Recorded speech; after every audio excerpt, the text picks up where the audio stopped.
Det er godt med kaka, Sondre. Mamma, filmen.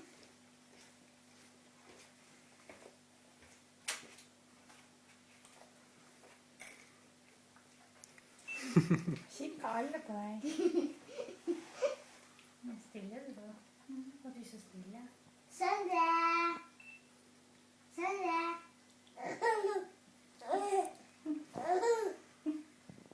er det godt, altså. Sondre. Sondre. Mamma, kvitt på den igjen. Litt grann på gulvet. Bitt litt. Kan jeg få se på filmen?